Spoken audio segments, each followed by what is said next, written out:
আজকে শুরুটা হলো চা দিয়ে। তো চাটা দেখো কালারটা কেমন এসেছে। তো হ্যালো হাই এভরিওয়ান, চলে এলাম আবারও একটা নতুন লং ভিডিও নিয়ে তোমাদের সামনে। আমি কাবেরী। তো আজকে আমি অনেক সকালবেলা উঠেছি। অ্যাকচুয়ালি আমি 5:30টার সময় উঠে যাই, কারণ আমাকে 5:30টার সময় পোস্ট করতে হয়। তো পোস্ট করার জন্য আমাকে উঠে যেতে হয়, তারপরে আর ঘুম হয় না আমার। তো তারপরে কি করি, আমি সকালবেলা উঠে পড়ি, উঠে আগে বাসি কাজ করে নিই। এইটুকু ঘর, এই ছোট্ট ঘরটাই আমি ঝাড়ু পোছা মেরে নিই, এই পাশটা আর ওই পাশটা। এটা কিচেন, একটা রুম। তো চায়ের কালারটা দেখো একবার, জাস্ট অসাধারণ। আজকে আমি ক্যারামেল দিয়ে চায় বানিয়েছি।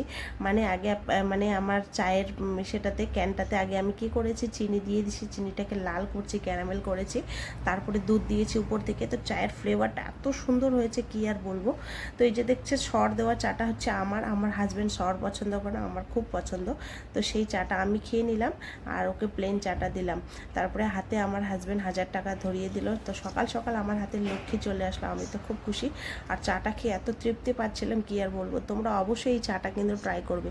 চা খেতে খেতে আমার হাজব্যান্ডের সাথে একটু মজা করেছিলাম, কারণ কি তার ঠোঁটটা পুরো ফুলে গেছে কালকে। কারণ কি কালকে ও ট্যাবলেট খেয়েছে, ব্যথার কোমরে ব্যথা ছিল, সেই ব্যথার ট্যাবলেট খেয়ে কিন্তু ওর হোঁট পুরো ফুলে গেছে। তো সেটাই নিয়ে আমি হাসাহাসি করতেছিলাম।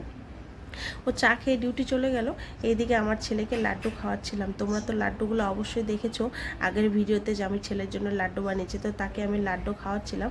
তো লাড্ডু তাকে খাওয়ানোর পর আমি সব কাজ তাকে নিয়ে করে নিলাম। করার পর আমি এখন সব কাজ করার পর যাব আমি ছাদে। এই যে দেখতে পাচ্ছ সব কাজ আমার হয়ে গেল রুমের, যেটুকু বাকি কাজ ছিল। এখন ওকে নিয়ে যাবো একটু রৌদ্র মানে ছাদে রৌদ্র খেতে। কারণ সকালবেলা তো এখন তো জানোই ঠান্ডার সিজন, তো ঠান্ডার সিজনে বা ছোটো বাচ্চাদের রৌদ্রে নিয়ে যাওয়াটা খুব ভালো হয় শরীরের জন্য, তাই না? ভিটামিন ডি পাওয়া যায়। তো যাই থাক, তারপরে ওকে আমার ওটাই তো ওটা, তার জন্য যে দেখো এখানে পাশের বাচ্চাটা, তাকেও বলছিলাম চল উপরে, সে যাচ্ছিল না। তো দেখো বন্ধুরা, আমি কতগুলো কাপড় শুকিয়েছি উপরে, এই যে দেখতেই পাচ্ছ। তারপরে ওকে আমি এখন হাঁটাতে শেখাবো, কারণ কি ও 1 পা 2 পা করে হাঁটতে শিখেছে। মানে হাঁটে 1 পা 2 পা করে, আবার বসে পড়ে, হাঁটে আবার বসে পড়ে। তো ভয়টা এখনও কাটতেছে না। সে ভয়টা কাটানোর জন্য আমি ভাবছি ওকে আজকে আমি হাঁটাতে শেখাবো। তো জানোই তো ওর কেউ নেই, শুধু আমি আর ওর বাবা আর পাশের বাড়ি যে কাকিমাটা আছে সেই সে আমরা 4টা মানুষই শুধু ওর সাথে থাকি, তাছাড়া বাকি বাদ কেউ নেই। এই যে দেখো কেমন করে হাঁটতেছিল, মানে আমি থাকলে ভয় পায় না। আর 1 পা 2 পা করে মানে আসে, কিন্তু খুব স্পিডে চলে, তার জন্য ও হাঁটতে পারে না বন্ধুরা। তো জানি না কবে হাঁটতে শিখবে। আমার ছেলের বয়স কিন্তু 10 মাস হয়ে গেছে কমপ্লিট, 11 মাসে পড়লো। 2 মাস পর কিন্তু ওর বার্থডে চলে আসতেছে। তো দেখো নিচের যে ছেলেটা দেখতে পেলে, সেই পাশের রুমের ছেলেটা চলে আসলো উপরে। তো উপরে আসার পর আমার ছেলে তো এত খুশি হয় এই বাচ্চাটাকে দেখলে কি আর বলবো। কারণ কি ও বাচ্চার সাথে খেলাধুলা মানে করতে খুব ভালোবাসে। একাই থেকে থেকে ও বোরিং হয়ে যায়। ও জানে যে ছোট বাচ্চা, ও বাচ্চার সাথে বাচ্চাই খেলে, তাই না?